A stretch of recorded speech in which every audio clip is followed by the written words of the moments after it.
In the winter of 1944, German fighter pilots reported something over Berlin that their commanding officers initially refused to believe. On the morning of the 3rd of March 1944, a formation of American P-51 Mustang fighters crossed the outskirts of Berlin at altitude and made a slow, deliberate turn over the city. The German pilots who scrambled to meet them had been trained to expect one thing about American single-engine fighters. They expected them to turn back somewhere over western Germany. What was crossing the capital of the Reich at that moment was not supposed to exist. The fact that it was there anyway was the result of a chain of decisions, accidents, engineering compromises stretching back nearly 4 years. To understand what happened over Berlin that morning, it is necessary to understand what the strategic bombing campaign had been trying to do and why it had been failing so badly before the Mustang appeared. The 8th Air Force had been sending heavy bombers over Germany since August 1942. The B-17 Flying Fortress and the B-24 Liberator were formidable machines. They flew high, they carried heavy loads. What they could not do was survive. The loss rates over German targets in late 1943 had reached a level that was, by any reasonable calculation, unsustainable. On the 14th of October 1943, the 8th Air Force sent 291 B-17 to attack the ball-bearing factories at Schweinfurt. 60 of those aircraft did not come back. Another 17 were so badly damaged that they never flew again. That was a loss rate of more than 26% on a single mission. No military air force in history had been able to sustain losses at that level for more than a few weeks before it ceased to exist as a functioning organization. The reason those bombers were dying in such numbers was simple. They had no escort fighters that could stay with them all the way to the target and back. The P-47 Thunderbolt, the main American fighter in the European theater at that point, had a combat radius of roughly 475 miles with external drop tanks.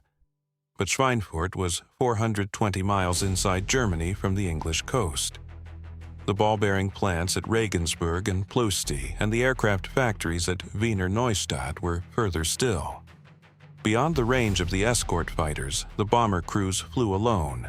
The Luftwaffe, which had studied American fighter range limitations carefully, simply waited for the escorts to turn back before committing its interceptors.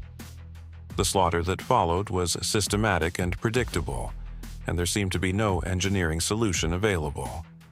The P-51 Mustang had been designed by North American Aviation in 1940, initially to a British specification. In its earliest form, it had been powered by an Allison engine that gave it perfectly adequate performance at low altitude and almost nothing above 15,000 feet.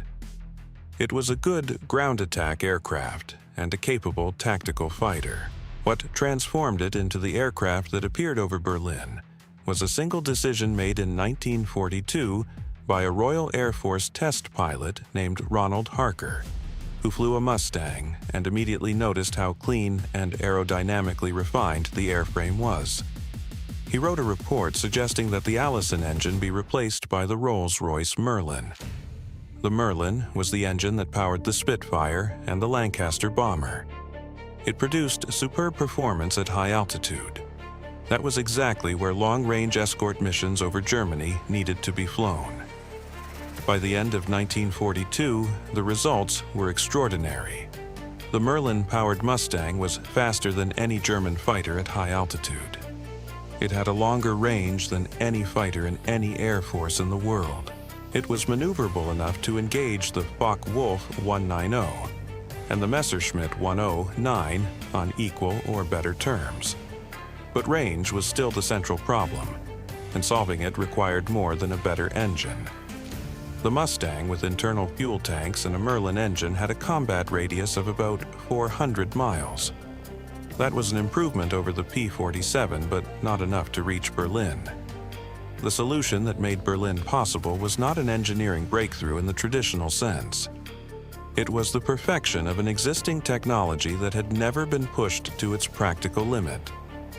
drop tanks, external fuel tanks that a pilot could jettison before combat, had been in use by various air forces since before the war. What was new was the scale and the reliability with which the American industrial system produced them. The tactical doctrine that integrated them into escort missions genuinely extended effective combat range rather than simply extending ferry range. The tanks had to be reliable enough that a pilot would trust his life to them over hostile territory. They had to be light enough not to destroy the aircraft's handling qualities. And they had to be cheap enough and simple enough to be manufactured and supplied in the quantities that the 8th Air Force needed. The solution arrived in the form of pressed paper tanks, essentially disposable containers made from laminated paper and resin. These could be manufactured cheaply, shipped in flat-packed form, and assembled at forward bases in England. A standard 75-gallon paper drop tank weighed roughly 50 pounds empty, and gave the Mustang enough additional fuel to extend its range significantly without the weight penalty of a metal tank. By early 1944, the 8th Air Force was receiving these tanks in sufficient quantities to mount sustained long-range escort operations. In January of that year, P-51 groups began escorting bombers as far as Frankfurt, then Brunswick, then Leipzig. Each mission demonstrated that the tanks worked and that the aircraft remained competitive in combat even after carrying external fuel for 2 hours over hostile territory. The man most directly responsible for the decision to push the escorts all the way to Berlin was General James Doolittle, who had taken command of the 8th Air Force in January 1944. One of his first significant acts was to change the fundamental mission assigned to escort fighters. Under his predecessor, Ira Eaker, escort fighters had been instructed to stay close to the bombers they were protecting. Doolittle reversed this. He told his fighter group commanders to go out and kill German fighters wherever they found them, to pursue them to their airfields if necessary, to strafe parked aircraft on the ground. This was a fundamental philosophical change in how the air superiority campaign was understood. The Luftwaffe was not an inexhaustible resource. Its pilots took years to train. Its aircraft factories could not replace losses as fast as American factories could generate them. The mission of the 3rd of March 1944 was the first attempt to put escort fighters over Berlin. The mission of the 4th of March was the first to actually place American aircraft in sustained combat over the German capital. The mission of the 6th of March 1944 was the one that the Germans remembered. On that day, 730 B-17 and B-24s, escorted by more than 800 fighters including P-51 Mustangs, flew to Berlin in clear weather and bombed the Erkner ball-bearing plant and the Robert Bosch electrical equipment factory on the outskirts of the city. The air battles over and around Berlin that day were among the largest of the entire European air war. The Luftwaffe committed everything it could get airborne. 69 American bombers were shot down, along with 11 fighters. But the Luftwaffe sank 83 aircraft. More importantly, it lost pilots it could not replace at a rate it could not sustain. The psychological impact on German leadership was almost as significant as the operational damage. The appearance of American single-engine fighters over Berlin was not simply a military setback. It was an intelligence failure of the first order. It forced a revision of assumptions that had been built into Luftwaffe planning since the beginning of the war. German fighter range calculations had always set a comfortable limit on how far American escorts could penetrate. Those calculations had been correct for the P-47. They were correct for the P-38 Lightning. The P-51 with drop tanks invalidated every estimate that had been built on those foundations. Hermann Göring, the commander of the Luftwaffe, initially refused to accept the pilot reports describing American single-engine fighters over Berlin. There is a widely repeated account, drawn from post-war testimony by Luftwaffe General Adolf Galland, in which Göring told his fighter commanders that the aircraft they had engaged could not have been Mustangs, and ordered the reports corrected. But the broad substance of it is consistent with the documentary record of Luftwaffe intelligence assessments from that period. The institutional inability to update a wrong assumption in the face of contradictory evidence was not unique to the Luftwaffe, but its consequences in this particular case were severe.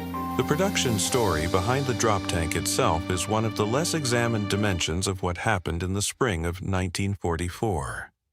The paper composition tanks that gave the Mustang its Berlin range were manufactured by companies that had no prior connection to aviation.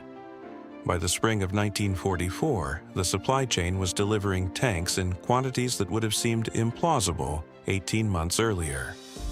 A P-51 group staging from an airfield in eastern England might require several hundred drop tanks per mission.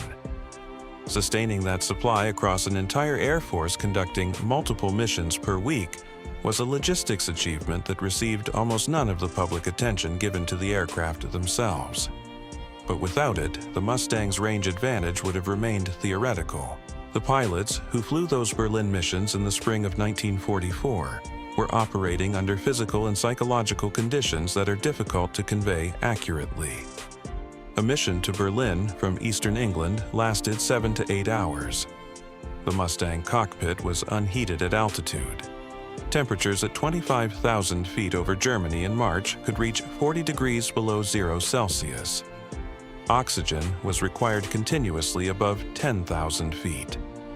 A failure of the oxygen system at altitude produced a pilot who lost consciousness before he was aware anything was wrong. The drop tanks had to be jettisoned before combat. That meant that once a pilot engaged German fighters, he was committed to completing the mission on internal fuel. The arithmetic of fuel remaining against distance to the nearest friendly territory was never far from the edge of consciousness. Some pilots did not reach England.